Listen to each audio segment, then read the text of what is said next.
momen ya. Iya. Apalagi yang trading news ya, jadi tungguin selama sebulan nggak jadi. Iya, momen sebulan sekali ke cancel nih gara-gara hal tak terduga. Saya punya pertanyaan sejenak untuk Bapak Ibu semua yang hadir. Mau tanya dong, dengar info webinar ini dari tim internal SMCI atau memang melihat iklan di Facebook? Kalau boleh bantu balas di chat, saya minta feedbacknya sedikit ya. Kemarin kita nunggu yang lain.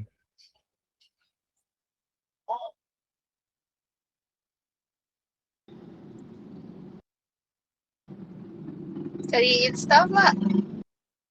Oh, dari IG ya, dari Insta ya. Thank you Ibu Nizela, thank you Pak Ahmad, thank you Pak Sherin. Telegram ya, oh ya tentunya sudah bergabung.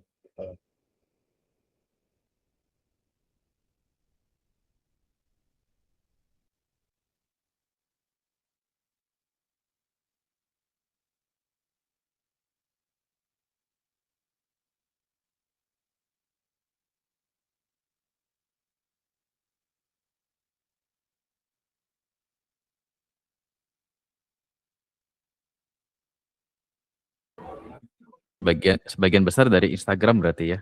Ya. Oke, ada yang dari grup Telegram kita.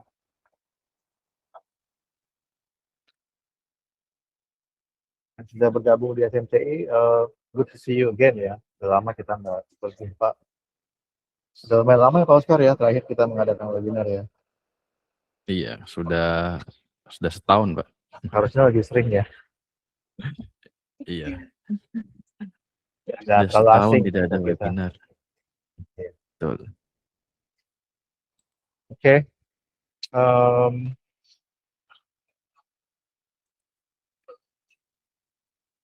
Yang tidak ada NFT, sebetulnya market amping-amping saja ya. Tapi yang mantau Go gimana ya Pak? Apakah sudah stabilize dari volatilitas last week? Ada yang ikutin nggak?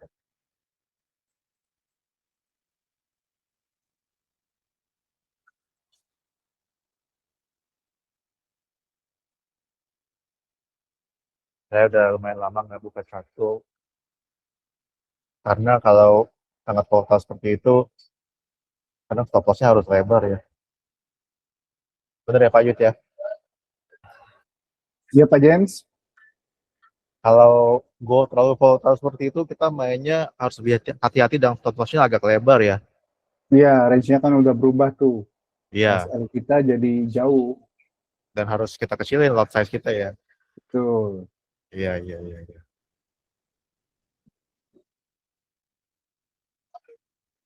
Oke, Pak Firman dari Telegram berarti sudah bergabung. So, thank you sudah hadir ya. Oke. Ini kita boleh mulai ya. Saya mulai dengan ATR-nya serem sekali, Go. Pak Ahmad, setuju Pak Ahmad?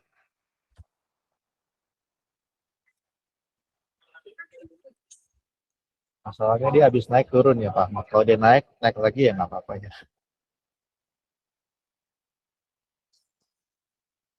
Oke. Pak Oscar, Pak Yudi, ada yang ingin dibicarakan sebelum kita mulai? Atau mungkin teman-teman di sini yang ingin request analisa atau sesuatu yang ditanyakan?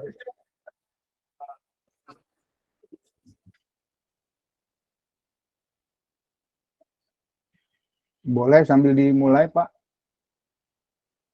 Oke, kita mulai aja kalau gitu ya. Karena kita ingin membahas malam ini beberapa hal. Ya, kita mau mulai dengan beberapa problem yang biasanya seorang trader itu menghadapi ya.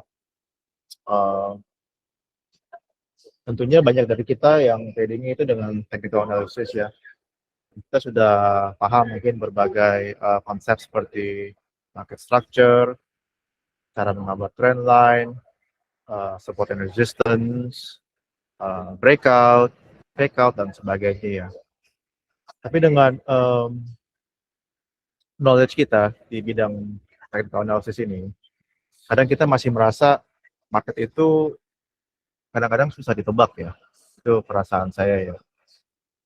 Kadang-kadang random sekali dan ada waktunya mungkin bisa dipredik ya. Nah, jadi malam ini kita ingin pertama membahas beberapa bisa dibilang kendala ya yang kita semua kadang hadapi sebagai trader, dan tentunya kita akan berikan juga solusinya ya. Nanti akan dibawakan segmen itu dari Pak Oscar. Cuma saya mulai ya, Bapak Ibu semua. Kita mulai dulu ya dengan disclaimer kita bahwa webinar ini yang kita adakan hanya merupakan edukasi ya, Bapak Ibu. Bukan nasihat keuangan atau rekomendasi investasi atau sinyal jual beli dan seterusnya ya. Jadi tolong menggunakan saja materi ini untuk membantu masing-masing kita dengan teringan kita masing-masing ya. Bukannya advice, buy or sell, hanya edukasi ya. Oke. Mungkin dari kita semua di sini ya, ada yang bisa relate nggak dengan beberapa problem ini yang saya tulis di slide saya? Ada yang mungkin merasa kadang masuk terlalu cepat, ada yang mungkin merasa kadang ini reversal nih, ada market structure-nya udah berubah, tapi hanya sebuah retracement ternyata. Dilanjut lagi ke atas atau ke bawah. Ada juga yang mungkin merasa, oh ini market udah mau breakout, tapi setelah breakout sejenak, sebentar dia balik arah. Ya, ada juga yang mungkin merasa, oh tebakan saya udah benar. Cuma sayangnya sebelum pasar bergerak ke arah yang saya sudah tebak, stop loss saya kena dulu nih. Oke, yang terakhir, ya kadang bingung aja ya, kapan market sedang trend atau range, atau kita lagi di fase mana sih gitu.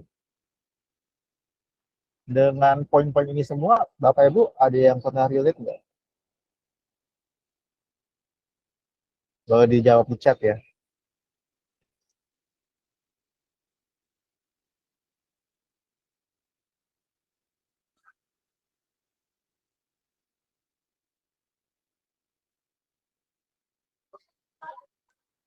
Oke, saya lanjut lagi ya, Bapak Ibu ya. Ketika kadang kita menganalisa, kita membuat sebuah market structure, kita menandai dengan gerakan uptrend, downtrend, atau bisa juga disebut dengan impulsive wave, corrective wave, kemudian impulsive lagi ya. Dan ini kita sekarang suka menanyakan diri kita ya, oh kita sudah dipucuk nih. Apakah ini sebuah head and shoulders yang kemudian akan reversal ke bawah, ya, atau ini sekedar pullback dari uptrend yang lumayan panjang ya, dan ini akan melaju ke atas. Ya, ini tentunya situasi yang sering sekali saya hadapi ya, dan kadang-kadang tebakannya benar, kadang salah ya. Kira-kira apa yang terjadi ya Bapak Ibu di chart ini? Coba kita lihat bersama. Naik ya. Jadi biarpun ini kelihatannya seperti head and shoulders, left shoulder, head, dan right shoulder. Dan ini neckline-nya yang sudah break, ternyata ini pattern-nya malah naik ya. Oke, ini salah satu challenge yang kadang saya harus hadapi ya sebagai trader. Dan tentunya Bapak Ibu yang lain juga mungkin bisa relate ya. CH dibalas CH lagi coach. Mantap Pak Ahmad jawabannya ya. Itu teknisnya dibahas oleh Pak Oscar ya. Ada lagi nih problem Bapak Ibu semua. Sebuah downtrend yang berlangsung lumayan lama. Kita bisa melihat lower highs. Ya, lower highs.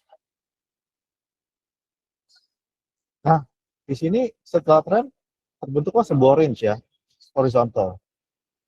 Dan pertanyaannya, apakah ini sudah menjadi change of character, break of structure, atau kadang sebagian dari kita masih menganggap ini adalah lower highs. Ya, karena nggak salah juga menurut saya kalau kita mau menggambar tren lainnya mungkin bukan seperti ini, tapi melainkan lebih datar ya, seperti ini gitu kan. Lagi-lagi kita terjebak di dalam satu posisi ya, di mana kita harus bisa mendapat kejernihan dari situasi ini.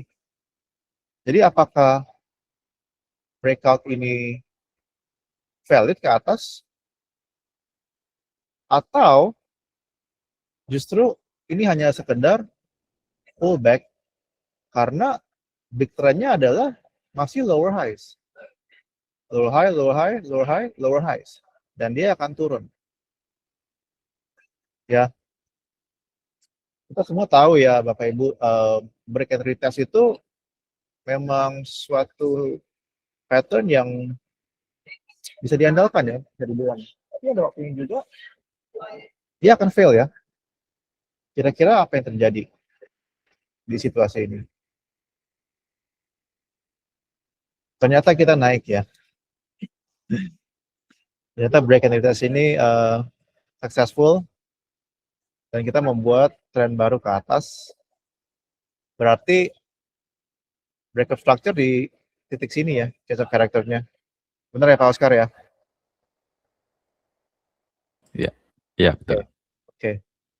Confirm dulu dengan suhu SMC-nya. Oke, ada lagi nih Bapak Ibu, situasi nih. Yang suka entry dengan pullback, pasti banyak ya di sini ya. Kita sudah bisa melihat beberapa pucuk ya, dan titik rendah. Sepertinya tren akan berubah ya. Ini internal ya, saya hapus deh. Tren akan berubah ke bawah karena lower low-nya sudah jadi ya.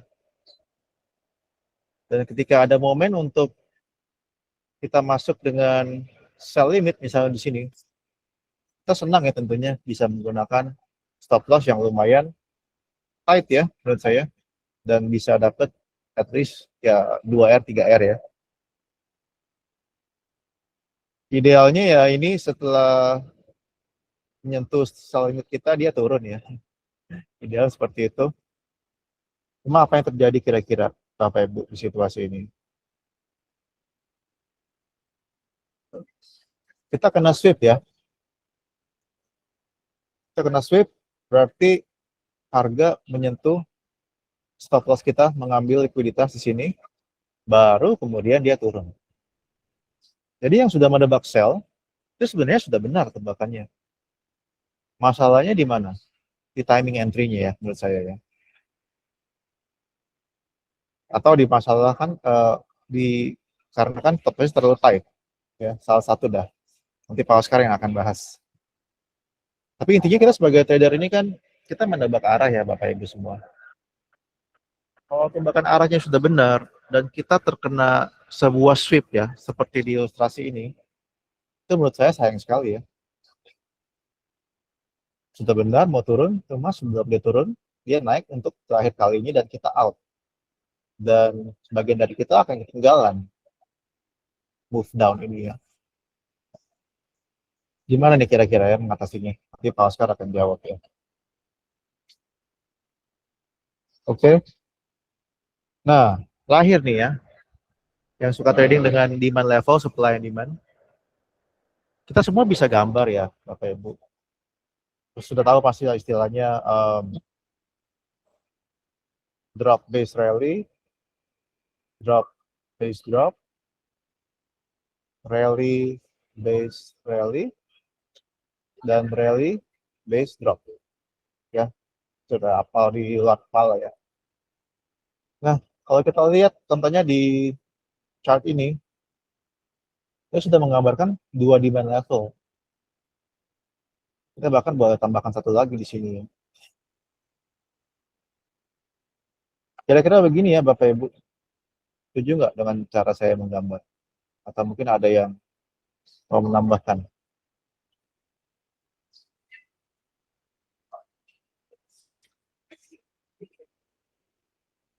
Lagi di sini lah mungkin ya. Pertanyaannya, apakah kita mau buy sekarang karena kita sudah menyentuh di level pertama, atau kita mungkin lebih prefer menunggu dia menjemput di level kedua ataupun yang ketiga, atau bagaimana sih kira-kira optimal entry-nya gitu kan, yang terbaik ya. Karena di contoh ini, mungkin sudah ada yang bisa nebak ya, yang terjadi adalah demikian. Berarti harga mau menjemput di level yang lebih rendah ya. Kalau kita masuk buy di sini, dan kita kena stop loss dulu, kena stop out dulu, sayang sekali ya Bapak Ibu ya. Karena again, temukannya sudah benar ke atas. Sayangnya, ini mirip kayak ilustrasi ini. Kita kena sweep dulu ibaratnya ya.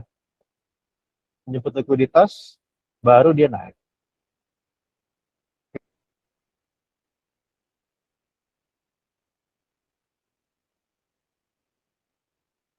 Dan saya yakin juga banyak peserta di sini yang merasakan ya. Jadi kira-kira bagaimana nih malam ini kita memberikan mereka solusinya Pak Oscar? Ya, mungkin yang lain gimana dulu? Saya ingin mendengar pendapat yang lain, apakah kebingungan atau sudah ada gambaran?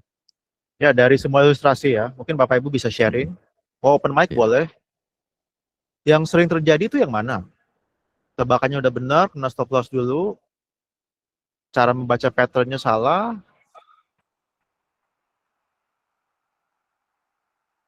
Atau kena tipu, misalnya mau breakout tapi fake out. Yang mau sharing di chat silakan, atau yang mau open mic atau open cam. Sebelum kita masuk ke segmen berikutnya ya.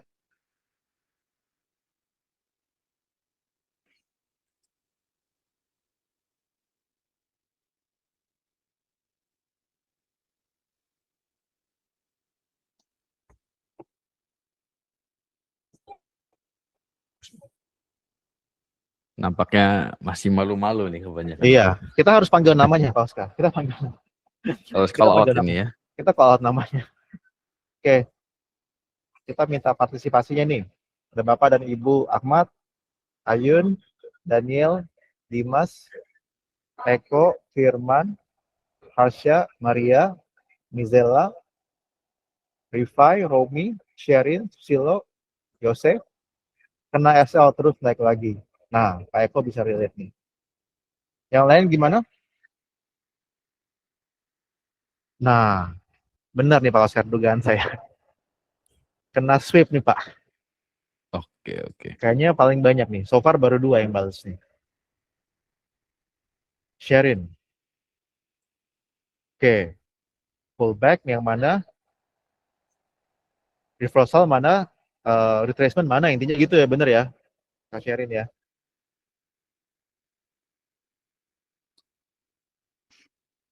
Oke.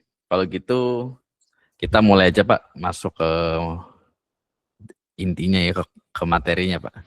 Let's go Pak Oscar, udah ditunggu-tunggu nih. Nah, sebelumnya coba saya share screen dulu.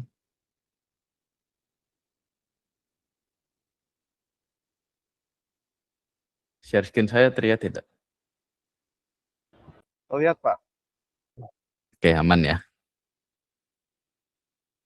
Ya, kalau dari tadi kita banyak membahas banyak skenario ya. Tapi saya sekali lagi ingin mengingatkan bahwa kita ini sebaiknya kembali ke core kita, yaitu apa yang menjadi trading plan kita. Nanti di market itu akan ada banyak ya tadi skenario, kita kena sweep, lalu harga tidak terpanggil, kemudian kita bingung. Nah, kalau dilihat kita itu sudah melenceng dari core kita, yaitu apa yang kita diplanningkan. Nah, ini kita bahas sekilas ya, kita bahas review ulang apa trading plan kita yang menjadi core di SMCI. Jadi kita tidak jauh-jauh melenceng skenario A, B, C itu tidak terbatas. Nah, kita remind kembali trading plan kita. Nah, ketika kita menyusun trading plan itu poin-poinnya sebetulnya tidak terlalu banyak. Yaitu kembali lagi ke pilar-pilar di smart money concepts. Yang pertama adalah market structure, lanjut ke supply and demand, liquidity, lalu sudah selesai itu semua, kita masuk ke entry modelnya, dan terakhir baru kita set track profitnya. Sebenarnya sesimpel itu. Kita back to core ya. Jangan terlalu pusing hal ini dan hal itu, skenario ini dan skenario itu. Nah, seringkali sebelum kita entry, kita seringkali lupa hal simple ini ya, yaitu kita ngecek high impact news. Nah, saya yakin sebagian besar dari kita itu tradingnya tidak jauh-jauh dari pair yang berkaitan dengan USD ya. Entah itu forex pair, GBP USD mungkin, atau XAU ya, pair sejuta umat, Euro USD juga. Dan juga beberapa mungkin kalau yang ikut SMCI sejak lama sudah masuk ke dunianya Nasdaq ya, ke indeks gitu. Nah, kita perlu cek nih, apakah ada high impact news pada saat kita standby, sedang analisa. Nah, kalau kita swing trade atau entry time frame kita tuh di atas H1, ini boleh di skip. Jadi terabas saja nih kalau misalkan swing trader. Tapi kalau intraday dan scalper itu harus peduli dengan hal ini. Seringkali kita lupa ya, kita masih ada setup, lalu kita hajar terus pada saat high impact news. Ini biasanya yang entry time frame itu di bawah H1, jadi entry-nya di M15. Entah itu analisa mappingnya di M15 atau SND-nya di M15 ke bawah. Apalagi di M1, harus benar-benar peduli di sini. Gitu. Sebentar, saya.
Ya, sorry.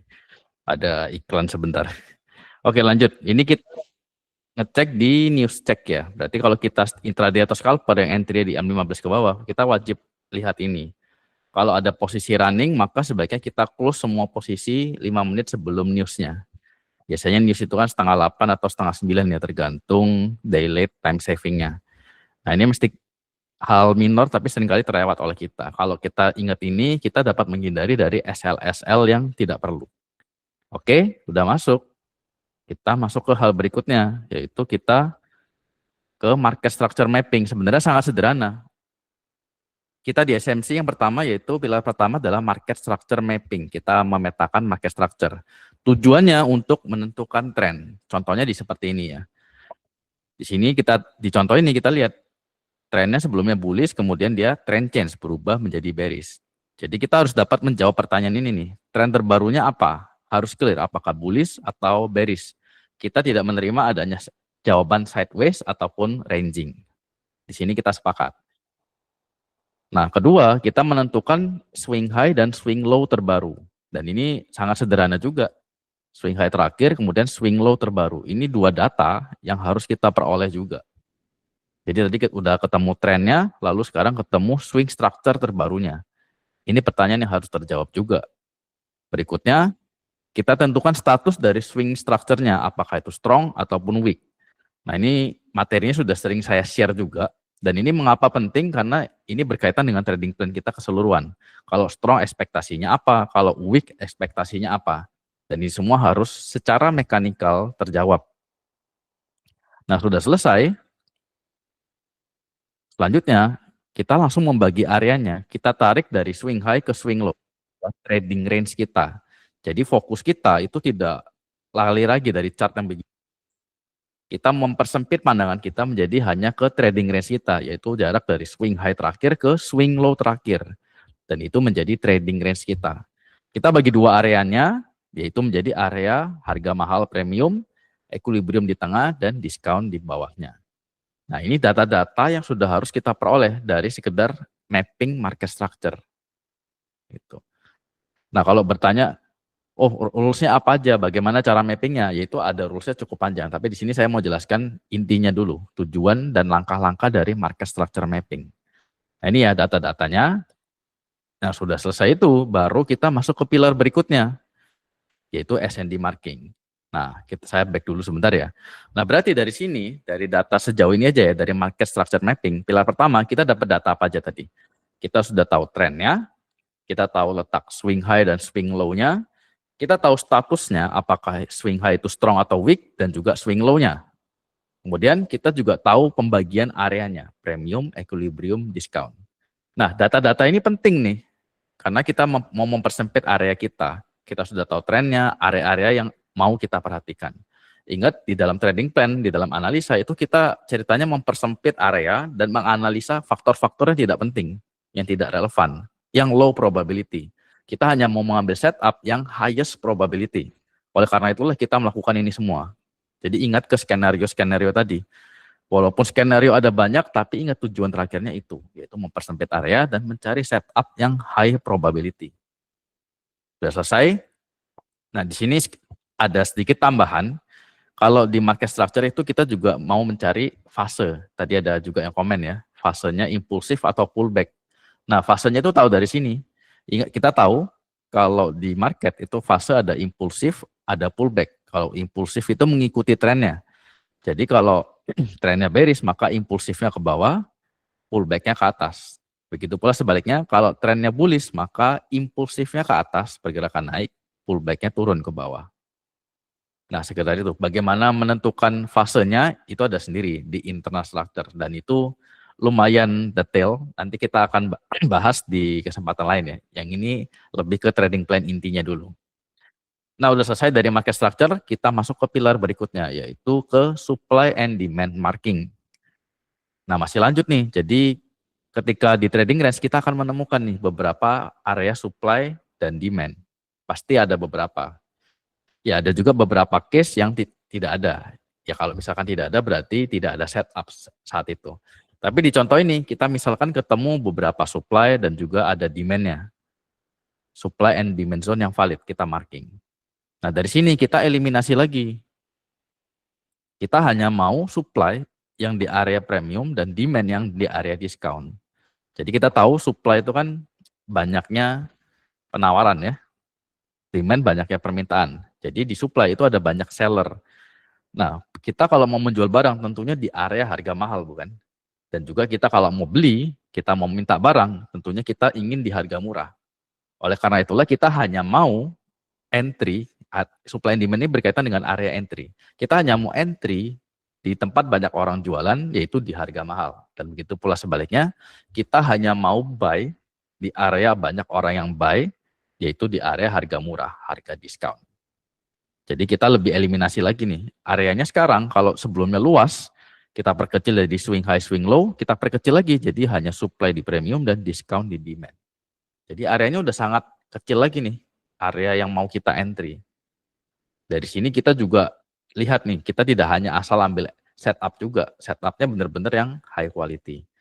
Sudah selesai, kita eliminasi lagi nih. Kita hanya mau yang trend following only. Di sini saya tulis recommended, tapi lebih baik kita buat wajib aja ya, jadi bukan recommended lagi. Jadi udah bener-bener ya di trading plan kita. Kita hanya mau yang trend following. Jadi kalau ketika trennya bearish, kita mau apa? Kita mau sell. Ketika harga turun, kita mau sell. Sell-nya di mana? Yaitu di area supply, di mana orang-orang banyak jualan juga, banyak seller. Nah, sell yang bagus itu tentunya di area harga mahal. Jadi udah bener-bener high probability nih. Kita udah follow trend, kita hanya mau di area harga mahal, dan tempat di mana banyak orang berjualan. Jadi terlihat ya, dari area yang sebegitu luas, jadi mengecil hanya ada satu area seperti ini. Nah, kemudian ini opsional ya. Jadi dari area supply yang ada itu biasanya kita dapat refine, yaitu mengecilkan area. Dari sebelumnya tadi kalau dilihat areanya lebih luas, nah ini kita bisa mengecilkan area menjadi kurang lebih ya setengahnya. Dan ini opsional ya. Gitu. Tujuannya apa kita refine? Supaya risk reward ratio kita itu lebih baik. Gitu. Nah, udah selesai. Nah, ini opsional juga. Biasanya kalau kita ngambil area supply, yang tadi ya, supply yang di sini, nah itu lebih baik kita ketika ada area di tengah-tengah, lebih baik kita mengambil sampai dengan pivotnya, supaya lebih aman, lebih konservatif. Dan ini kalau mungkin ada yang bertanya, oh OTI itu apa? Nantilah, itu lebih advance. Yang terpenting premium, equilibrium, dan discount dulu. Nah kalau kita mengecilkan, kita mengambil sampai pivot, itu otomatis areanya lebih besar, risk reward ratio-nya lebih kecil. Tapi win rate-nya relatif lebih besar. Gitu. Nah kurang lebih setup basic-nya itu seperti ini. Jadi kita entry di area supply, tadi follow trend ya, kita entry di bawah supply ini, di proximal supply, kemudian TP-nya itu bisa di proximal demand lawan atau di langsung aja yang terjauh, yaitu di swing low. Ini menjadi setup paling basic. Jadi kita nggak peduli nih adanya sweep atau apa dan lain sebagainya. Udah pokoknya ada trading range, ada supply di paling atas, udah kita langsung entry. Sesimpel itu sebetulnya. Nah itu kalau tadi risk entry tipe yang pertama, dan yang kedua kalau bagi sobat SMCI yang sudah tahu ya, mengikuti udah lama, tentunya kita tahu ada tipe yang kedua, entry tipe kedua, yaitu confirmation entry. Kita udah tahu areanya, tapi balik lagi tadi ada yang komen juga kan, change of character, tapi bolak-balik. Nah, ya benar, bisa aja bolak-balik. Nah, supaya meminimalisir adanya change of character yang tanda petik palsu, kita hanya mau entry di area yang sudah kita marking yang paling atas atau paling bawah kalau demand. Jadi ketika harga masuk, kita tunggu adanya change of character, lebih lengkapnya bearish change of character, lalu kita entry di supply yang terbentuk, supply kecilnya, bukan supply yang terbesar. Lalu kita setupnya seperti ini, kita sell limit, kemudian SL-nya di atas supply yang terbentuk, dan set TP-nya. TP-nya bebas mau di mana. Tapi TP terjauhnya, TP yang logis, kita taruh di swing low. Ini TP final. Itu. Kita ingat prinsipnya, semakin jauh TP tentunya probabilitasnya akan semakin rendah. Dan akhir-akhir ini saya juga menyarankan semua murid-murid juga ya, itu untuk memperpendek jarak TP-nya. Memang kalau di kita yang ikut setup SMCI sejak lama ya, yang mungkin dari 2022, 2023, mungkin saya mendorong, oh TP-nya harus jauh, 1:5, 1:10. Tapi seiring berjalannya waktu, kalau di 2026 ini, saya mendorong semuanya untuk TP-nya itu diperpendek saja. Jadi bisa di 1:1,5, 1:2, dan mentok di 1:3 saja. Tujuannya apa? Yaitu untuk meningkatkan win rate dan juga psikologi kita menjadi lebih terjaga. Nah, untuk psikologi ini nanti akan dibahas lebih lanjut oleh Pak Bastri ya di sesi terakhir. Nah, udah selesai. Nah, itu tadi core-nya. Ada risk entry, ada confirmation entry. Nah, ada pilar ketiga yaitu liquidity yang tadi banyak dibahas oleh Pak James. Kita ada sweep dan lain sebagainya.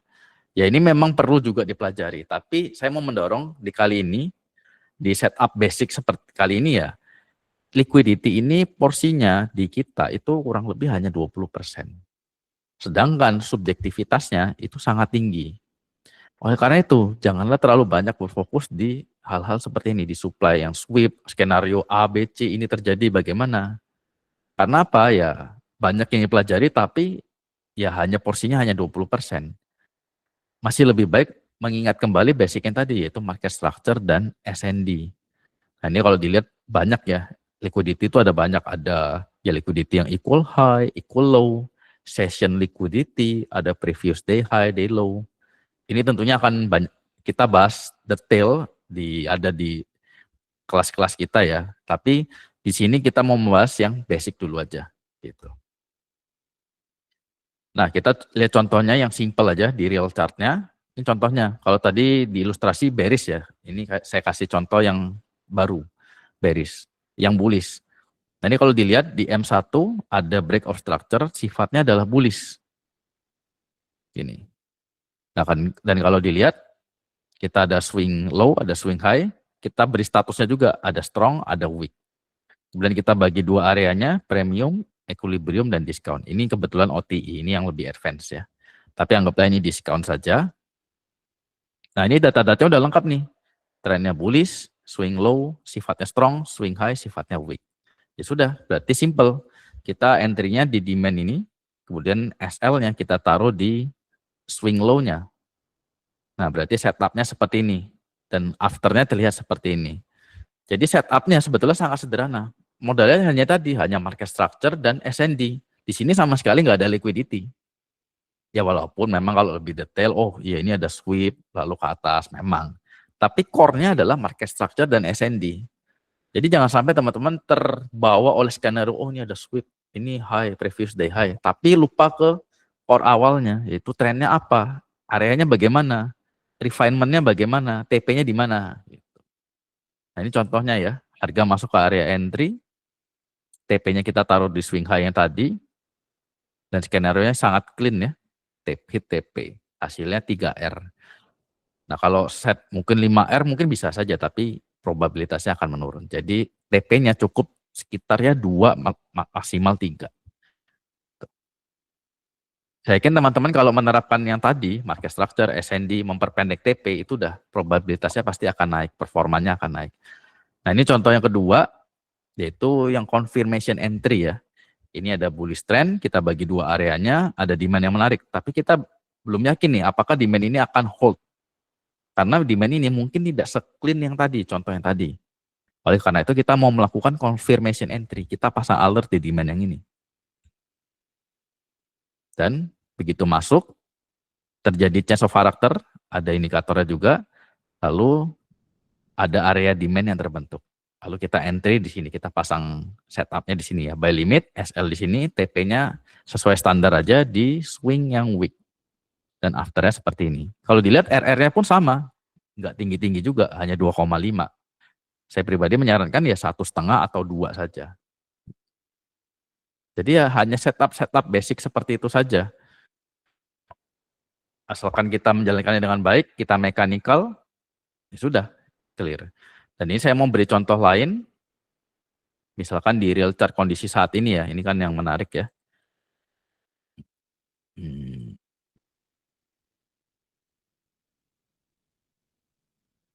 Kelihatan ya chartnya, chart di XAU ini.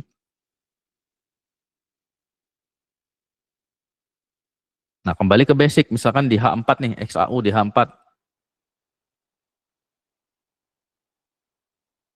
XAU di H4 kelihatan nih, trennya saat ini adalah bullish. Dia sudah secara mekanikal, sudah valid bullish dia di sini.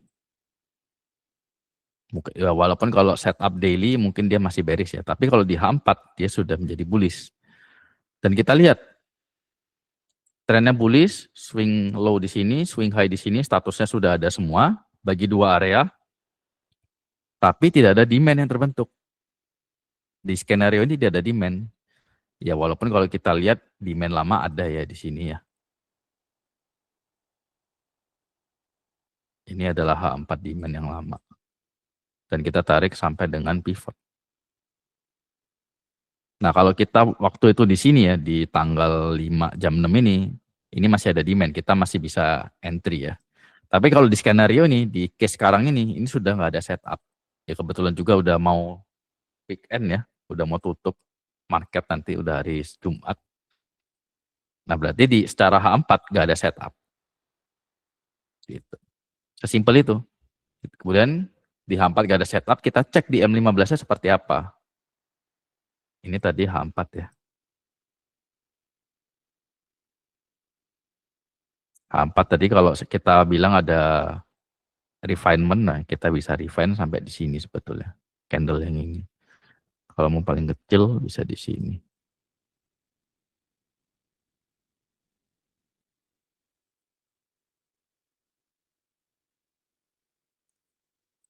Ini adalah M15 demand. Nah ini pun sebetulnya kita sudah agak telat ya. Kalau kita balik lagi tadi, tanggal 6 jam 6 tadi, jam 6 pagi ya ini berarti ya. Itu sebenarnya ada setup nih. trennya bullish, kemudian ada demand di area ekstrim, di discount, dan setupnya persis seperti ini. Ini, setup ini otomatis tergambar oleh indikator ya. Kita ada simple entry indikator. Nah ini rules-nya sederhana. Dia harus follow trend, kalau bullish dia hanya mau buy, buy-nya hanya mau di demand, dan demand-nya harus di area discount. Rules-nya sangat sederhana, dan SL-nya di swing low. Semua ini sudah tergambar otomatis oleh indikatornya. Jadi nggak perlu pusing lagi dengan hal-hal lain, hanya fokus di setup-nya. Ini terbentuk nih udah clear. Gitu. Dan kalau dilihat rasionya balik lagi yang tadi, setupnya nggak terlalu, rasionya nggak terlalu jauh nih, RR-nya hanya 1:2. Ini sejalan dengan apa yang saya share tadi ya. Rasionya sudah nggak usah terlalu jauh. Gitu. Nah kalau ditanya apakah setup ini masih valid, sebetulnya masih cukup oke ya yang ini. Kita lihat ada demand, ini bisa masuk ke confirmation entry. Jadi kalau risk entry yang tadi, kita di sini, sudah kepanggil, mungkin lagi running. Ini. Tapi bagi aliran yang kedua yang mungkin telat, kita masih bisa masuk. Karena kita anggap aja misalkan di sini ada change of karakternya ya, misalkan. Ini terlalu, itulah mungkin di sini. Atau lebih agresif bisa juga change of karakter di sini ya.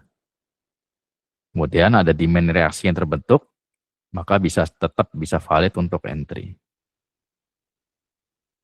Gitu. Jadi setup ini sudah sangat mengikuti rules basic dan sudah sangat membantu ya. Dan sudah sangat membantu ya. Seperti itu. Ini rasionya 3. Nah ini contoh-contoh setupnya dari risk entry yang tadi, kemudian juga risk entry di kondisi terkini, itu semua dapat diikuti. Nah mungkin ada yang iseng, M1-nya bagaimana? Di M1 pun juga dapat bekerja, rules-nya sama juga. Kita lihat di M1, sekarang trennya adalah bullish.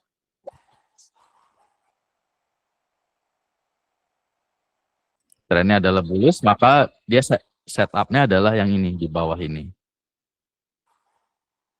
Tapi balik lagi ke rules yang tadi, kalau balik lagi indikator ini hanya mengikuti basic setup-nya ya.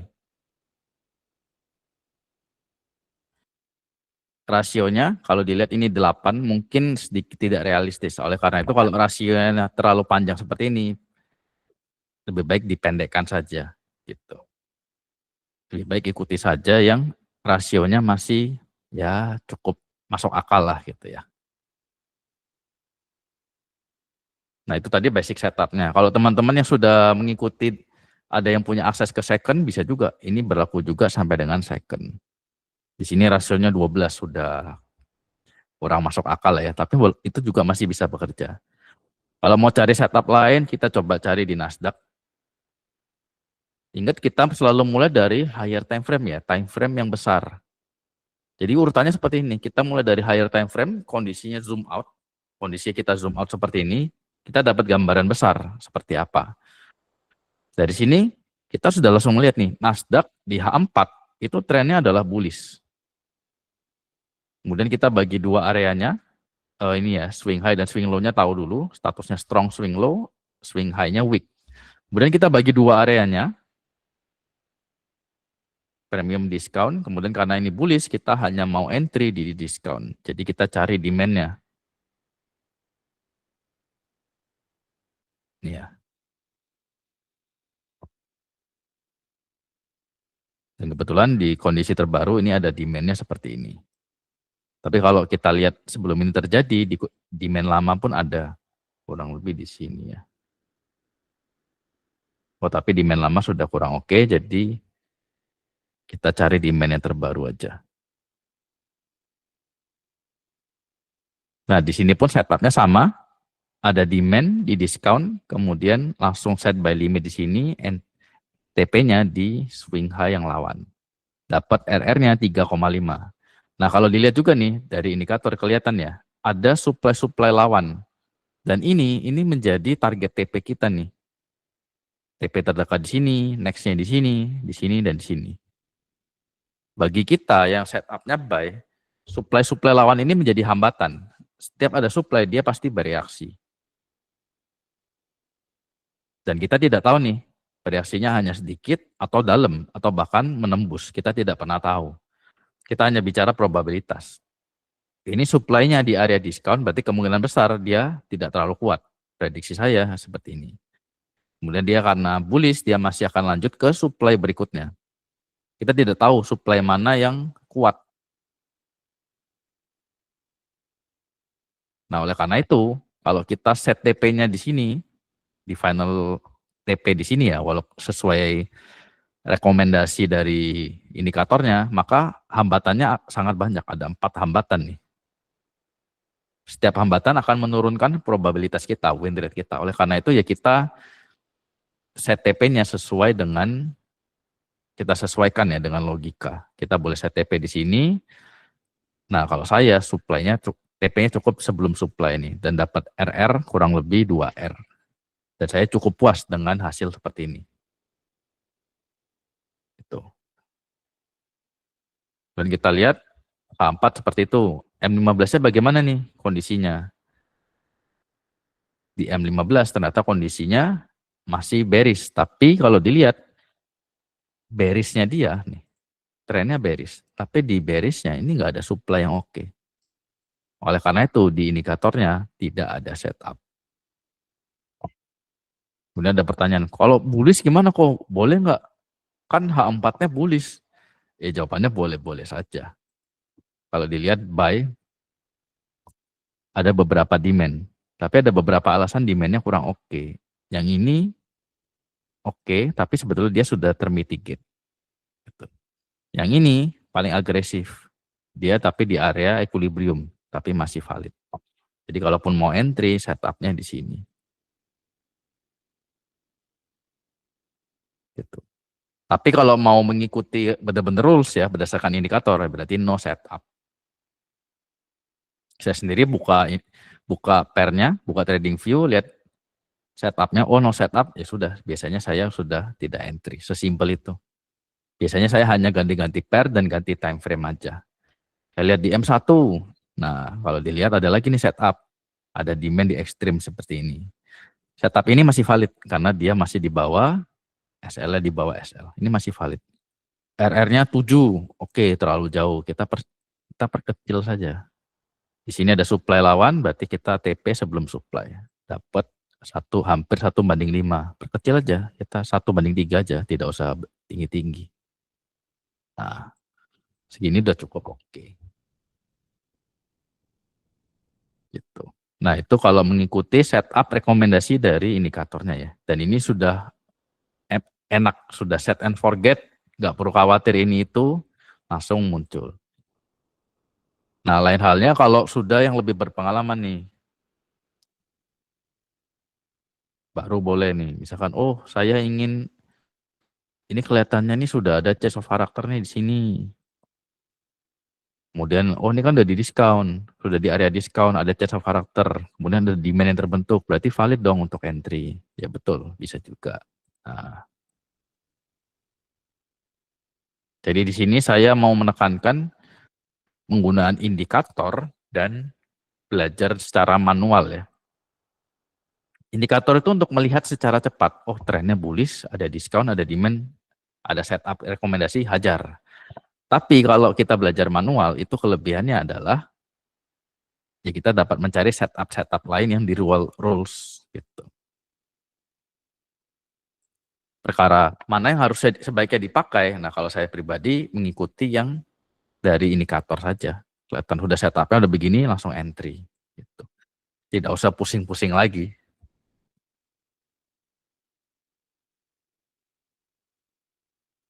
Iseng kita lihat di second 5 pun itu ada setup juga tuh. Dengan rasio 1/15.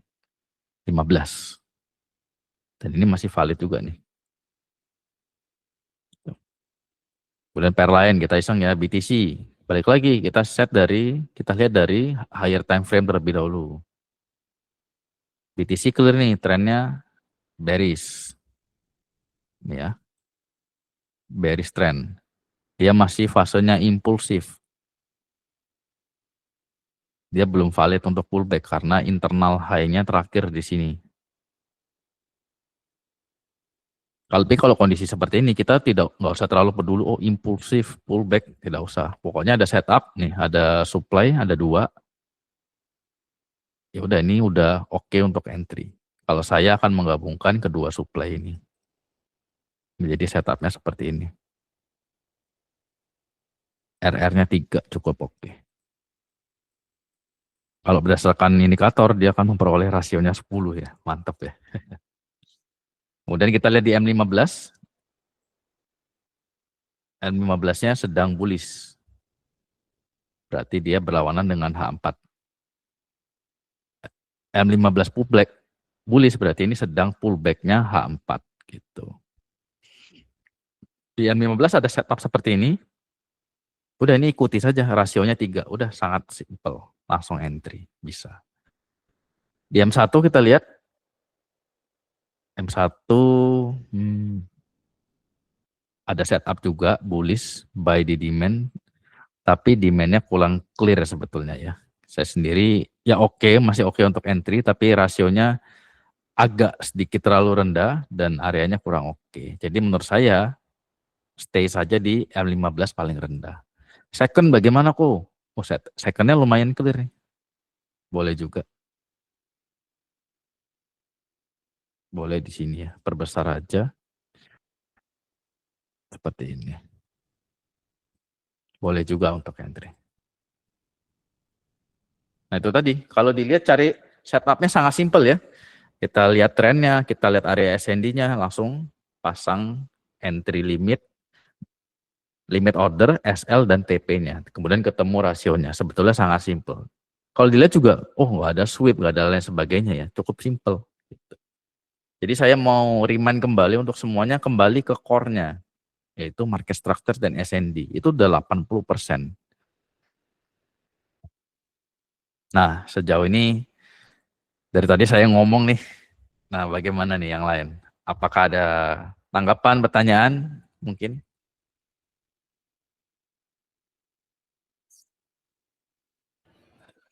Thank you Pak Oscar. Tentunya dengan indikator itu kita bisa trading tanpa tebak-tebakan ya Pak ya. Kurang lebih Ya. seperti itu ya.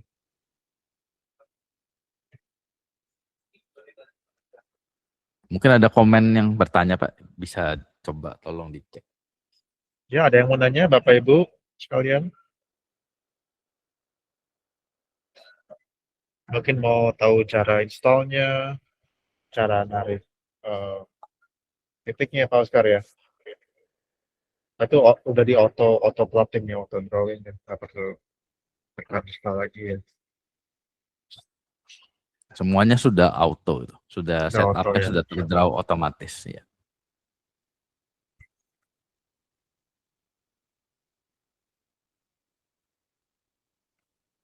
Ada komen, ngeri katanya.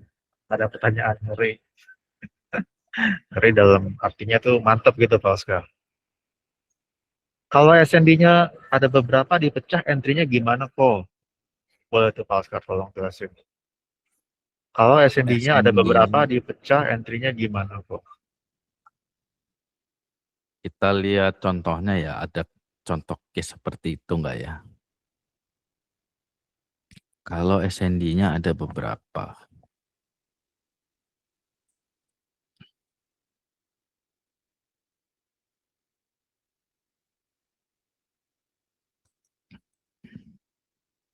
Ini lagi loading ya.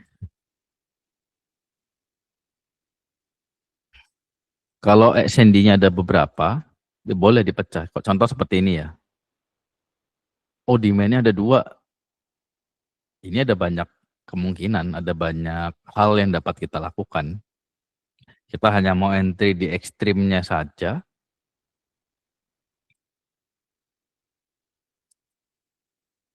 Kemungkinan pertama kita mau buy di bawahnya aja. Kemungkinan kedua kita hanya mau buy di atasnya aja, SL-nya di sini, di demand yang atas. Kemudian yang ketiga kita gabung sampai sini. Nah, risk-nya bisa juga kita mau entry 2 kali misalkan ya, bawah 1 risk, atak satu risk itu juga bisa. Atau langsung dua-duanya. Jadi itu kan tadi dua kali risk berarti ya. Atau mau setengah-setengah juga boleh. Atau mau langsung digabung dengan satu risk juga boleh. Itu tidak paten. Tiap orang dapat berbeda-beda strateginya. Tapi kalau saya pribadi, saya selalu mengambil yang paling bawah. Satu risk, satu full risk, 1% misalkan, satu R, tapi yang bawah saja.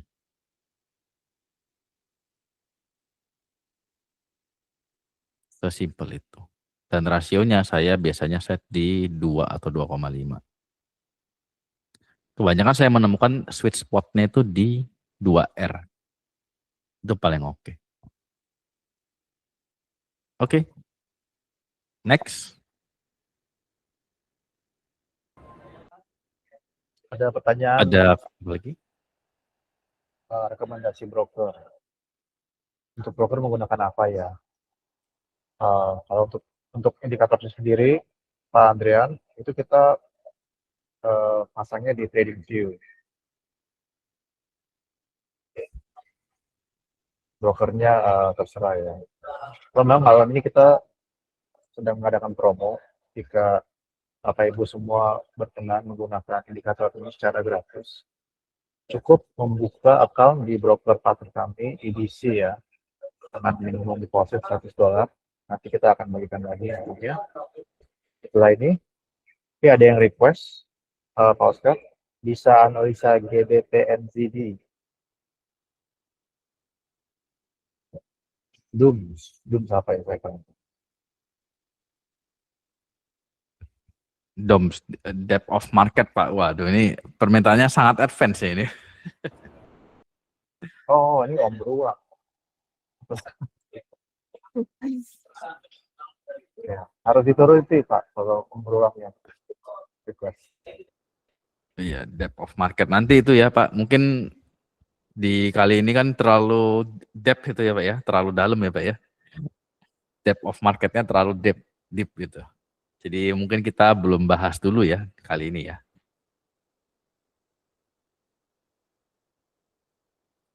Oke, tadi mungkin suara Pak James agak terganggu tadi, oleh karena itu saya coba ulangi ya. Untuk broker menggunakan apa? Nah, seperti yang teman-teman lihat, di sini saya menggunakan simple entry indikator ya. Nah, di sini teman-teman dapat memperoleh aksesnya secara free. Ketentuannya gampang, teman-teman tinggal daftar aja di broker partner kita, yaitu di EBC. Depositnya minimal 100, linknya sudah diberikan Pak James di chat.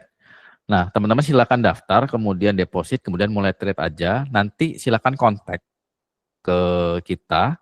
Nanti akses ke indikatornya itu akan diberikan. Teman-teman harus punya ID di TradingView terlebih dahulu ya. Gitu. Jadi yang belum punya ID, belum punya TradingView, silakan daftar terlebih dahulu.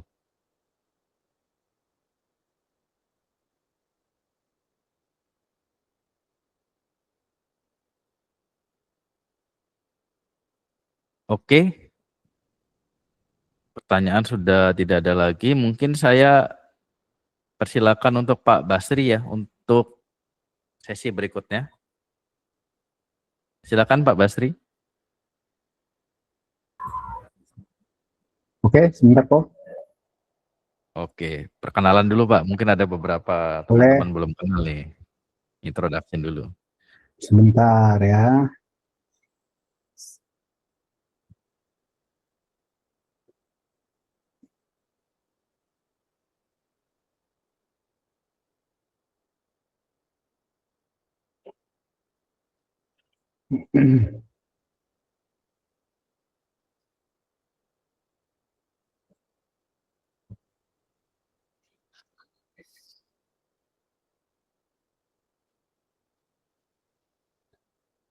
Oke.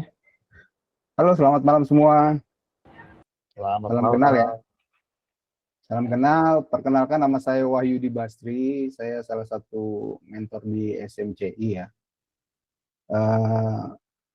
Sekarang pekerjaan di salah satu broker di Indonesia, juga trader berarti ya.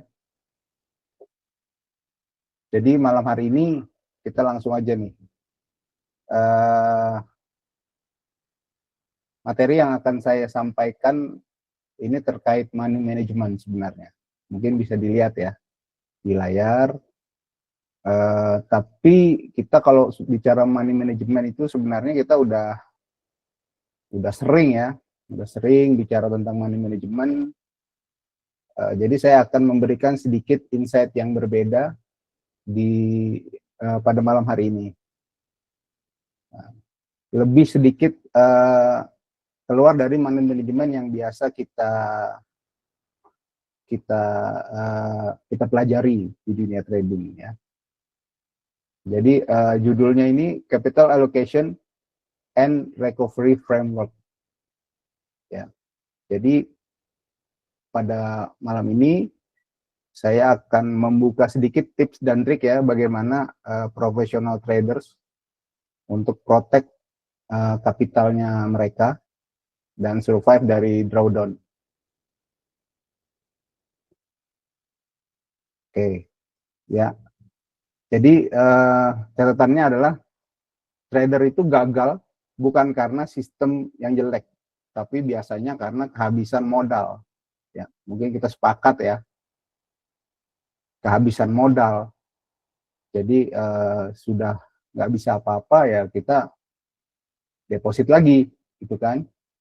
Nah, jadi tujuannya informasi malam hari ini adalah dengan capital allocation dan recovery framework ini kita bukan hanya sekedar profit, tapi kita keberlangsungan akun,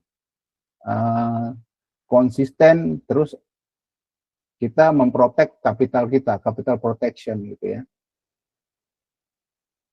Nah biasanya trader itu sudah pasti ya, all in itu di satu akun, jadi dana yang dia punya dia deposit.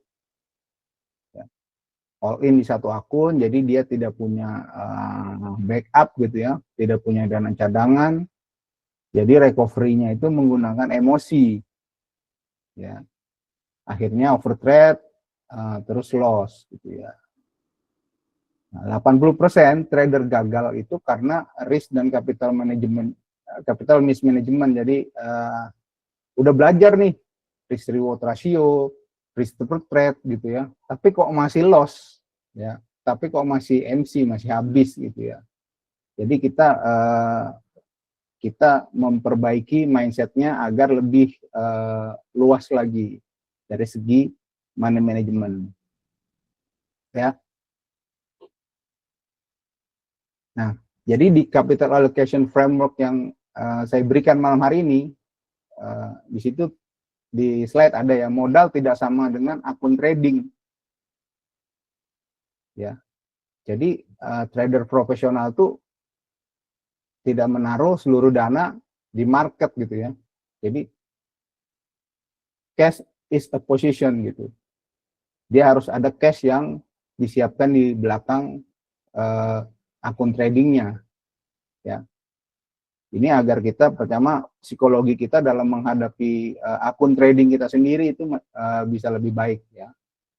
Nah, maksudnya dari capital allocation framework ini adalah kita punya modal nih kan, kita pasti trader, oh saya mau trading nih, modal ya, modal 5.000, modal 1.000 gitu ya. Tapi kita harus berpikir lebih luas lagi nih. Jadi kita harus membagi ya.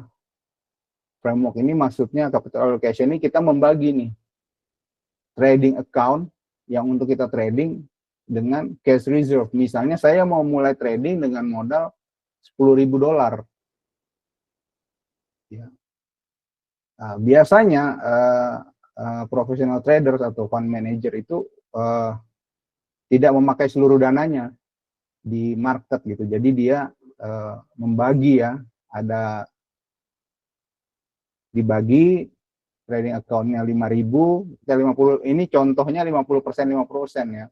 Trading account 50%, terus cash reserve yang disimpan 50%. Itu gunanya untuk protection dan recovery. Ya. Jadi yang kita pakai trading itu hanya 50%, tapi idealnya memang 30%. Kurang lebih seperti itu. ya, biar kita masih bisa recovery. Kebanyakan trader itu ya semuanya duitnya dimasukin, ya. Ini analoginya bisnis ya, bisnis gitu. Masa kita nunggu MC baru kita injek lagi, deposit lagi. Nah, kalau dalam bisnis analoginya seperti ini. Kalau misalnya kita menjalankan bisnis, masa kita nunggu bangkrut terus bikin lagi usaha baru kan? Kita kekurangan cash flow misalnya dalam bisnis. Nah, ketika kita sudah kritis, ya kita jangan mematikan bisnisnya, karena kan kita pengen orang lihat bisnis kita itu masih berjalan. Nah, sama dengan akun trading kita. Jangan ketika habis baru diinjek, ya baru dimulai lagi gitu. Jadi ada teknik capital allocation pada saat kita trading. Ini sebagai contoh trading kita bagi 50-50 ya, 5.000 berarti modal kita itu sebenarnya 10.000. Tapi kita masukin 5.000 untuk kita trading. Ya, kenapa sih 50-50? Ya kan, itu pasti pertanyaan. Yang pasti alasannya adalah mengurangi risk of ruin. Jadi ketika kita lagi recovery, kita akan terganggu, dan malah 50% allocation reserve tadi bisa membantu kita menjaga psikologi trading kita gitu ya, terus memberi ruang kita untuk recovery tanpa harus all in gitu ya. Nah, cara ini sebenarnya mirip sama hedge fund mengelola liquidity ya. Jadi di hedge fund manager itu pasti membagi, mendiversifikasi atau menyiapkan cash reserve di belakang ketika satu portofolionya atau satu akunnya lagi kritis gitu. Jadi kita bisa survive, kita bisa trading lagi besok. Ini kenapa 50-50 ya, biar kita psikologinya bagus. Oke, nah ini kita sebagai contoh aja ya. Jadi fixed risk per trade itu wajib ya. Misalnya kita trading gitu. Ini sebagai contoh, misalnya kita menerapkan risk per trade itu 1% ya. Tidak naik, tidak turun, berbasis equity. Misalnya contoh equity 5.000, risknya 50 ya. Nah, jadi dari ini masuknya money management yang biasa kita lakukan gitu ya. Nah, batasan wajib, misalnya kita tentukan batasan wajib, maksimum loss itu per trade itu 1%, maksimum daily loss kita bikin 3%, weekly daily drawdown 8%. Ada juga hard drawdown itu 20%. Nah, jika sudah 20%, itu kita stop trading. Kita modenya adalah mode istirahat dulu lah ya. Kita harus istirahat untuk bisa menganalisa lebih objektif lagi. Nah, berarti kan kondisi trading kita misalnya minusnya 20% ya. Nah, action selanjutnya ketika kita mulai trading lagi, kita injek 20%, kita ambil dari cash reserve kita ya, 1.000, sehingga akun trading kita kembali ke 5.000. Jadi pada saat kita mulai berperang lagi dengan market, kita mempunyai capital yang seperti di awal ya. Berarti cash reserve kita tinggal 4.000 gitu ya. Nah, nanti ketika pada saat kita sudah profit atau recovery, ya kita pelan-pelan kembalikan sampai cash reserve kita utuh lagi jadi 5.000. Ini berpotensi mendukung kita dalam psikologi trading gitu ya. Baru kita setelah recovery kembali ke mode yang awal gitu ya, 5.000. Jadi profit reward bertahan itu kewajiban kita di market. Memang ada beberapa trader ya yang melakukan capital allocation, cash management atau account management gitu ya. Tapi biasanya mereka melakukan begitu satu MC depo lagi itu Nah, itu kurang kurang sehat. Jadi kita harus menganalogikan, kita seperti yang saya bilang tadi, kita memiliki sebuah bisnis, yang bisnis itu jangan sampai bangkrut dulu baru kita bikin bisnis lain gitu ya.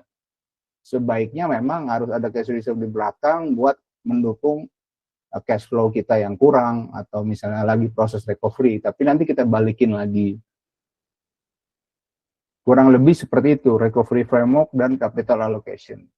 Jadi mungkin ini sedikit informasi yang selama ini kita terima atau selama ini kita pelajari, hanya akun trading kita ya money manajemennya berkutat risk reward ratio, risk per trade gitu ya, kita jaga drawdown, tapi sebenarnya terkadang kita juga sudah kita jaga drawdownnya tapi masih tembus juga. Misalnya kita udah lost track juga tetap, ya kan? Nah, itu tetap harus kita cari solusinya. Nah, salah satu solusinya adalah dengan capital allocation dan recovery framework ini. Ya, ini biasa kok digunakan sama trader-trader profesional gitu ya. Dia mengalokasikan tradingnya itu bukan di modal yang awal, modal yang dia punya seluruhnya gitu ya, tapi dia membagi, harus mengamankan cash reserve ini untuk nanti suatu saat bisa recovery. Ya, kurang lebih seperti itu. Mungkin ada yang ditanyakan, mungkin selama ini selalu trading hanya berpikiran saya deposit, ya udah kalau habis gitu kan. Kalau sudah MC baru injek lagi. Gitu. Nah, kita juga harus berpikir berpikir lebih luas lagi. Mungkin ada yang mau ditanyakan dari materi capital allocation. Ini mudah sih sebenarnya, ya mudah sih, mudah. Makanya pembahasan kita nggak terlalu lama ya, karena ini bagian dari psikologi kita dalam trading gitu. Skemanya banyak ya, bisa allocationnya 50-50. Kalau sudah profit pada saat kita mau balikin, kita balikin separoh gitu ya. Skemanya bisa teman-teman atur gitu ya, agar teman-teman bisa pelan-pelan balikin cash reserve-nya jadi full lagi. Ada dari Pak siapa tadi? Pak Ahmad Wahyudin ya, nggak kepikiran biasanya depo profit WD gitu ya. Ya biasanya kita karena modal kita nggak terlalu besar, jadi kita mengabaikan tuh seperti ini. Kalau misalnya punya $100, kita tradingnya $50 kan, sayang biasanya berpikir gitu kan.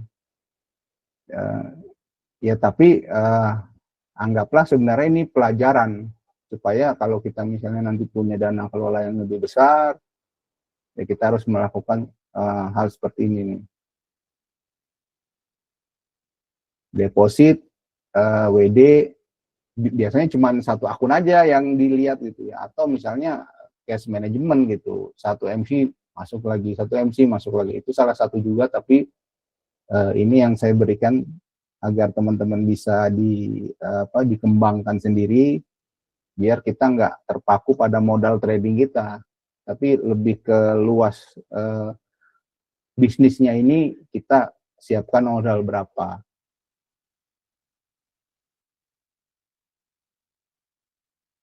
Ada yang mau ditanyain tentang ini, atau saya terlalu cepat gitu ya?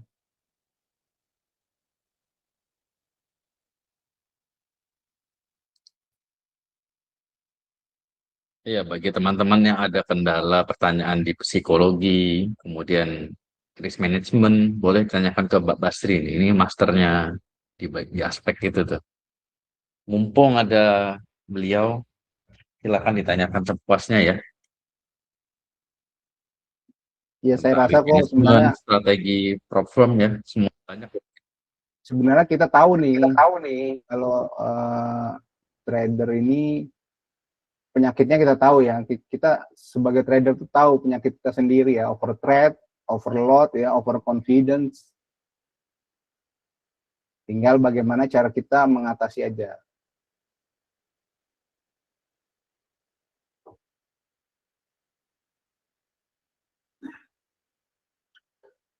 Oke, ada yang mau didiskusikan? Ini mungkin ada yang kurang jelas gitu ya. Ini simple materi, tapi menurut saya bisa membantu teman-teman gitu ya. Kalau misalnya deponya masih kecil ya kita anggap itu masih belajar trading lah ya. Tapi ketika nanti teman-teman dari depo kecil itu sudah menghasilkan yang besar, sebaiknya dirubah menjadi menjadi seperti ini agar duitnya nggak cepat habis.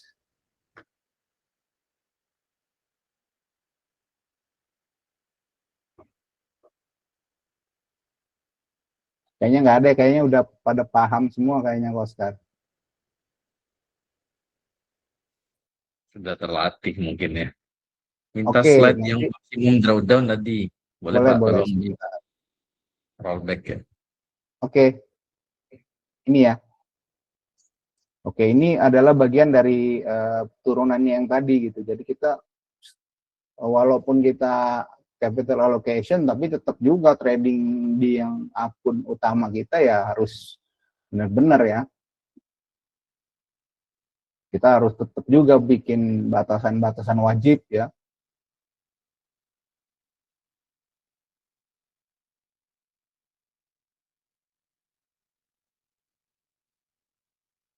Karena kebanyakan sekarang trader itu belajar risk management ya, lot size ya, risk reward ratio, risk per trade gitu. Itu udah umum lah ya, mungkin kita temui di berbagai macam kelas trading ya. Jadi saya coba malam ini membawakan materi yang agak sedikit berbeda, walaupun ujungnya tetap sama.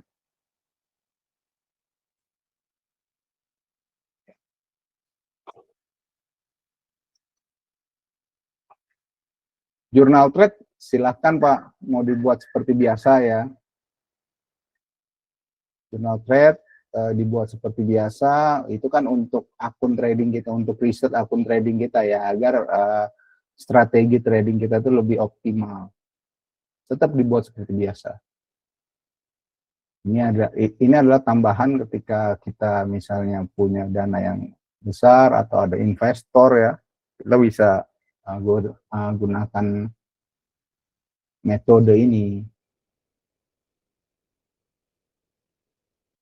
Karena kebanyakan memang trader hanya mikirin, oh saya deponya 1.000 nih, ya udah nggak apa, hanya berpikir akun itu aja gitu ya.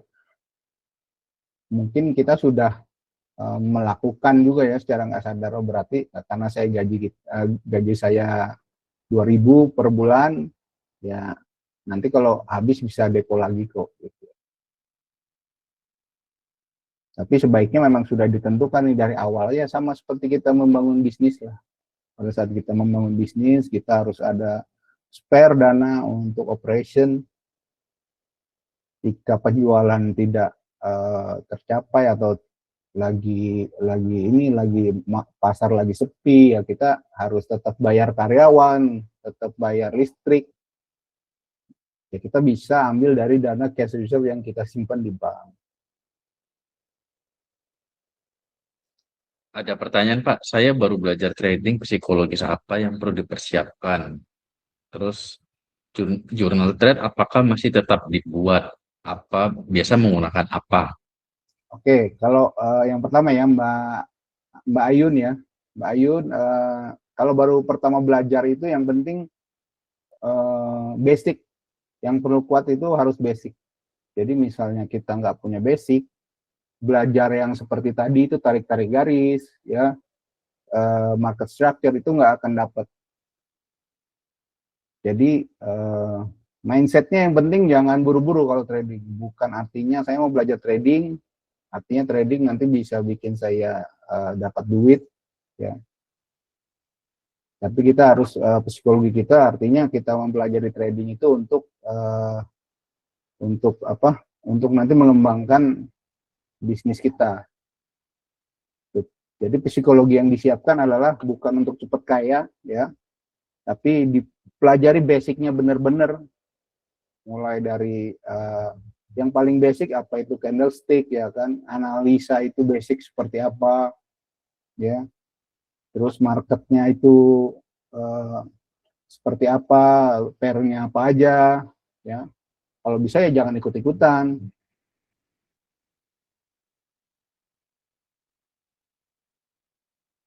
Terus untuk jurnal trade ya sudah saya jawab tadi ya, jurnal trade masih tetap dibuat, ya masih tetap dibuat.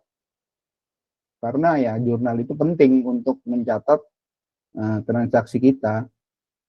Kita analogikan lagi sebuah perusahaan tetap harus ada dicatat tuh, cash flow keluar masuk semua harus dicatat kan. Mana yang pendapatan, mana yang pengeluaran. Biar kita bisa nanti menganalisa keuangan kita, akun kita itu bagaimana nanti di beberapa waktu periode ke depan, per 3 bulan dianalisa, per 6 bulan, strateginya mesti dirubah atau tidak gitu ya. Jadi jurnal tetap dibuat.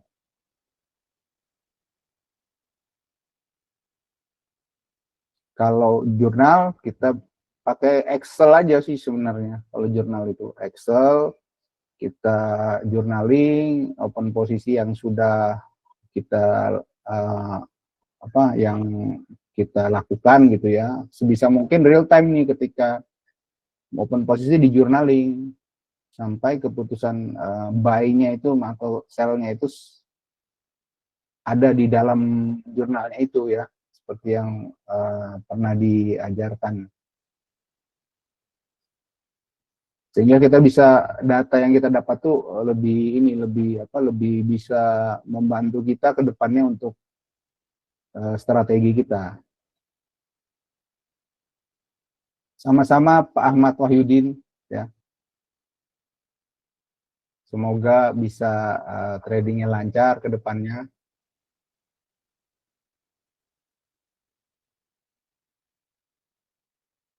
Ya, ada yang mau ditanyakan lagi terkait materi singkat saya ini? Atau Pak James, Pak Oscar? Ya, sepertinya mereka perlu menjalankan dulu ya, Pak. Baru psikologi risk management ini bisa diterapin, ya, Pak ya. Iya. Benar, Pak Yud. Oke. Sepertinya kita mulai dengan tadi yang saya bawakan, problem-problem. Pak Oscar memberikan solusinya. Dan kemudian Pak Yud menutup dengan money management. Yang paling esensial ya di dunia trading ini. Jadi bagaimanapun cara kita trading, kita harus menerapkan MM yang baik. So, thank you materinya, Pak Yudi. Sama-sama Pak James. Mungkin Pak James ada yang mau diisi terkait volume? Ayat volume belum ada untuk malam ini ya. Belum. Oke, kayaknya pada yang bertanya masih pada mendengarkan ya.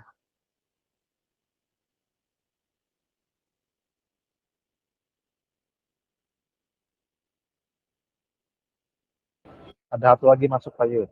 Apakah risk per trade boleh besar 5% ke atas tapi leverage kecil? Nggak ada. Sebenarnya leverage dan risk per trade itu nggak ada hubungannya ya sebenarnya. Leverage itu menentukan lot size. Dari basic trading, leverage itu menentukan lot size. Sehingga lot size itu nanti yang bisa kita pakai untuk menentukan berapa persen risk per trade kita. Dan misalnya kalau misalnya kita pakai satu lot ya risk per trade kita 5%, berarti SL-nya dekat gitu ya. Jadi nggak ada hubungannya gitu. Ketika leverage kita kecil, lot size kita menjadi semakin kecil ya. Sekecil-kecilnya lot size juga tetap bisa bikin MC. Sekecil-kecilnya leverage gitu ya, tetap bikin MC gitu. 1:3, 1:5, 1:10, itu lot size-nya juga bisa lumayan besar tuh dikeluarkan. Dan risk per trade-nya juga bisa lebih dari 5%.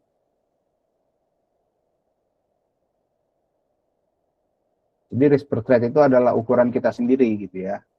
Ini sebagai contoh aja yang di layarnya 1%. Kalau mau dibikin 5% pun boleh. Gitu. Nanti pasti akan terukur ketika 5% kita lost trade 4 kali aja, gagal setup 4 kali aja udah 20% tuh ya. Kalau kita tipenya scalping, bisa mateng tuh kalau kena lost trade 4 kali. Nggak sampai sejam udah 20%. Ya.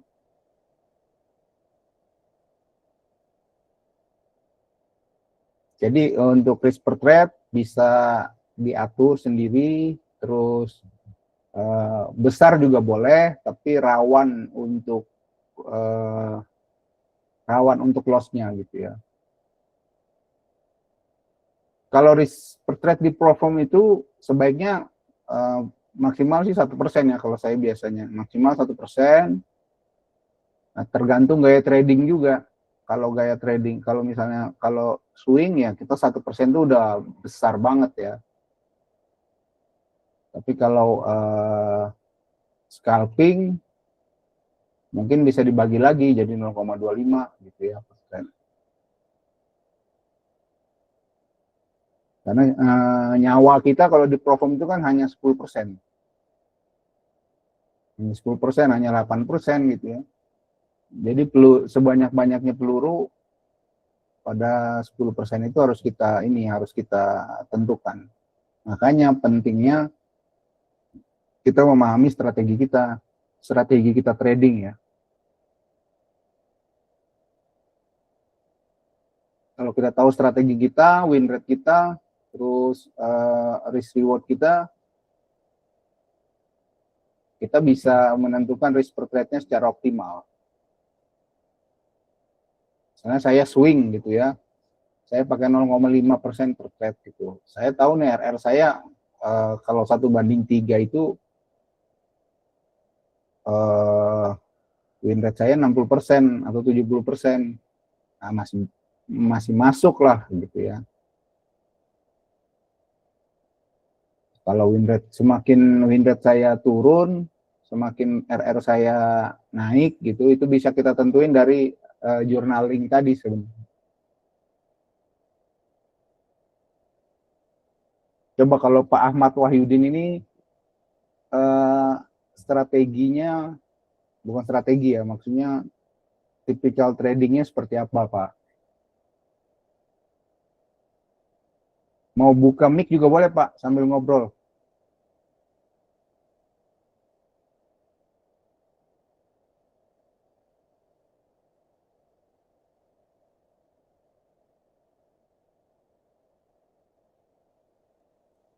Ya open mic aja biar langsung tanya langsung tuh, tektok langsung. Oke, swing di H1 gitu ya.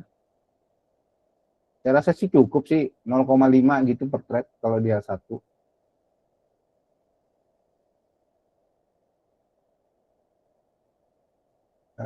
Kalau swing kan biasanya lumayan ya, RR-nya 1:2, 1:3, tapi tergantung penempatan SL gitu. Kalau H1 rasanya nggak terlalu jauh.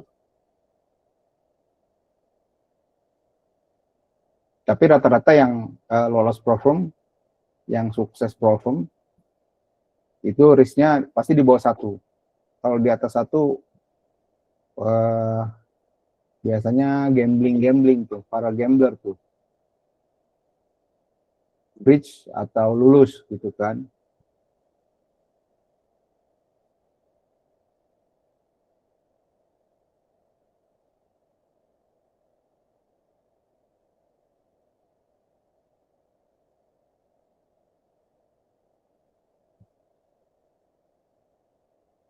Berarti Pak Ahmad Wahyudin 0,5 per trade pernah bridge waktu musim SL ya. Ya itu tadi. Kita harus tahu kapan harus stop. Kadang-kadang kan kita nggak tahu kapan harus stop.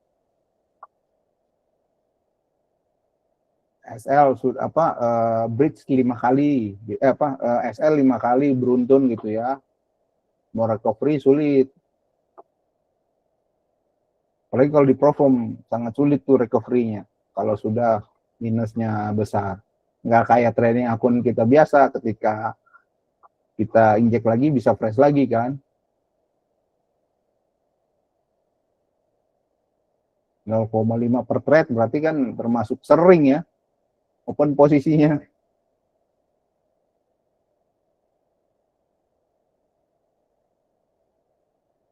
Oh, banyak pair. Jadi kurang-kurangi berarti pairnya, Pak. Jangan terlalu banyak, maksimal mungkin 4 atau 3 lah pada saat bersamaan ya. Kalau analisa boleh sering.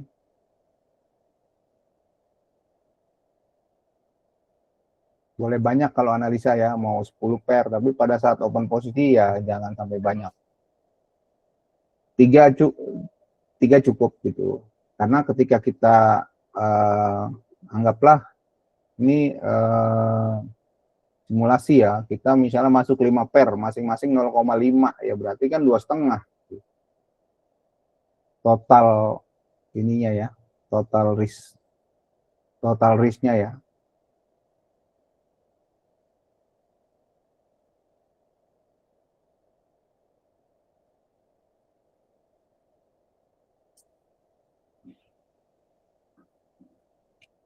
Oke, Pak James, Pak Oscar. Oke, Pak. Thank you semua. Pertanyaan saya senang, pertanyaan-pertanyaan sangat berkualitas ya. Semuanya terlihat ingin jadi profesional trader ya. Walaupun dari tahap pemula, ada yang sudah pengalaman, tapi semuanya tujuannya bagus.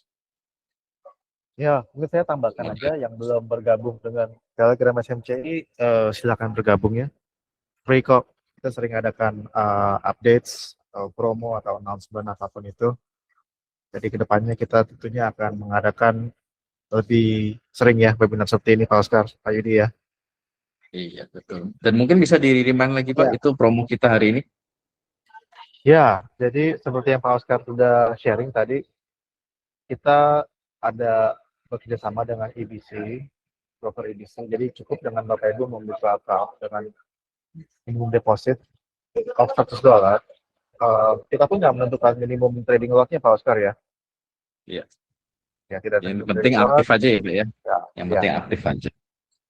Simple, jadi tinggal klik link itu, daftar, sudah daftar dan sudah deposit, tinggal konfirmasi ke kita ya, nomornya, namanya, info-infonya nanti akan diberikan akses melalui emailnya di TradingView. Semoga nanti ada kelas lagi untuk kalian. Iya, Pak.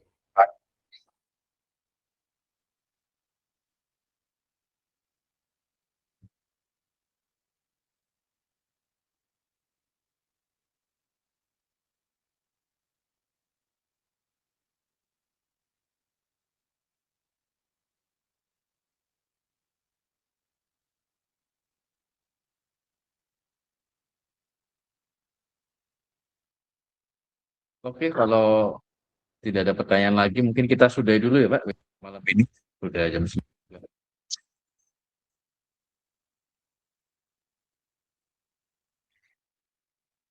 Mungkin teman-teman bisa on cam semua dulu sebentar. Kita mau foto, kita ingin bagikan momen.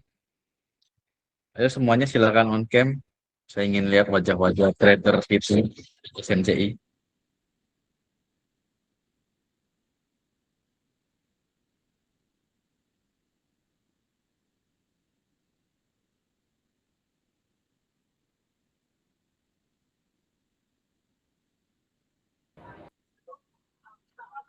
Masih di jalan, di jalan tempat itu.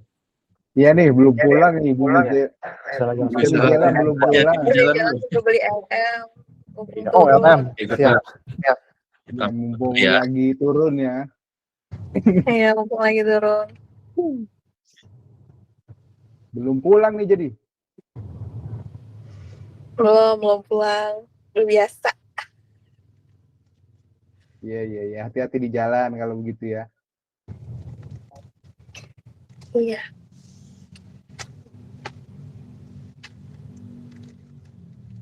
Oke. Yang lainnya masih malu. Saya nggak nyangka ada banyak trader dari yang pihak dari itu ya wanita juga ya. Bu Michela, Bu Ayun, wah mantap.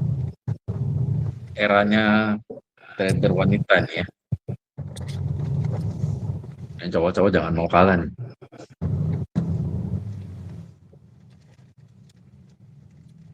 Oke, kalau gitu mungkin sudah ya Pak James, Pak Yofastri. Ada yang mau disampaikan lagi Pak? Cukup, Pak. Ya. Terima kasih semua sudah hadir. Oke, teman-teman, terima kasih yang sudah hadir di webinar kali ini. Kalau ada yang ingin ditanyakan bisa hubungi di join Telegram kita, juga kontak ke Telegram admin, di email juga aktif. Oke, thank you semuanya. Selamat malam. Selamat malam.